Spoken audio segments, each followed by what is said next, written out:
கொஞ்சம் விட்டா அவர் அவங்களுக்கு பதவி கொடுக்குறாங்கன்னா உடனே கட்சியை கூட அவங்க வேறு கட்சி கூட இணைச்சிடுவார் போல் அப்படிங்கிற மாதிரி ஒருத்தர் பேசியிருக்காரு. பேசினது யார்? அமைச்சர் நிர்மல்குமார் அவர்கள். அவர் தான் இப்போ தாவேகாவுக்கு திண்ணையில் படுத்திருந்தவனுக்கு திடுக்குன்னு நடந்துச்சா கல்யாணங்கிற மாதிரி எங்கே போனாலும் ஒரே மவுசு. ஜெயிச்சுட்டாங்க, எல்லா கட்சியிலேருந்து வந்து தாவேகால சேர்றாங்க.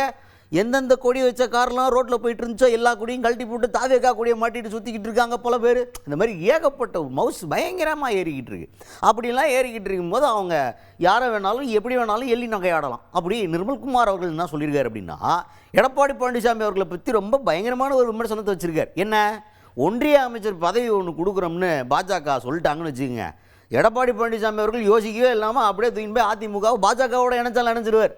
அதில் அப்செட் ஆகி என்ன பண்ணுறதுன்னு தெரியாமல் திமுகவை ஆளையே காணும், அங்கிட்டு போக முடியாது, அப்போ எங்கடா போகலான்னு சொல்லிட்டு எல்லாரும் எங்கள் கதவை தட்டிக்கிட்டு இருக்காங்க. அதில் வந்து சேர்றதே அப்படிலாம். எதை பற்றி பேசுகிறாரு?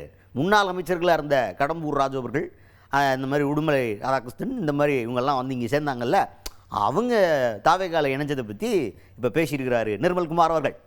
நீங்களே பார்த்துருப்பீங்க. ஏன்னா அதிமுக கட்சி அந்த தலைமையுடைய செயல்பாடுகள், அந்த தலைமை எவ்வாறு செயல்படுகிறது. இன்றைக்கி நான் ஒரு சில பேர்கிட்ட கேள்விப்பட்டப்போ அடுத்த ஒரு சில வருடங்களில் திரு எடப்பாடி அவர்களுக்கு மத்திய அமைச்சர் பதவி ஏதாவது பாஜக கொடுத்தால் கூட அதிமுகவை கொண்டு போய் பாரதிய ஜனதா கட்சியோடு இணைக்கும் பணியில் கூட அவர் தயங்காமல் செய்வார். தன்னை காப்பாற்றிக் கொள்ள என்ன வேண்டுமானாலும் செய்யும் நிலைமையில் திரு எடப்பாடி அவர்கள் இருக்கிறார். அதனால தான் இன்றைக்கி வந்து அதில் பல ஆண்டுகளாக 40-50 ஆண்டுகளாக பல பணிகளை செய்த தொண்டர்கள் இன்று கைவிடப்பட்டு உள்ளனர். அவங்க என்ன செய்கிறதுன்னு தெரியாமல் இருக்காங்க. ஒவ்வொரு இடத்துலையும் அவங்கள பார்க்குறப்ப ரொம்ப வருத்தமாக இருக்குது.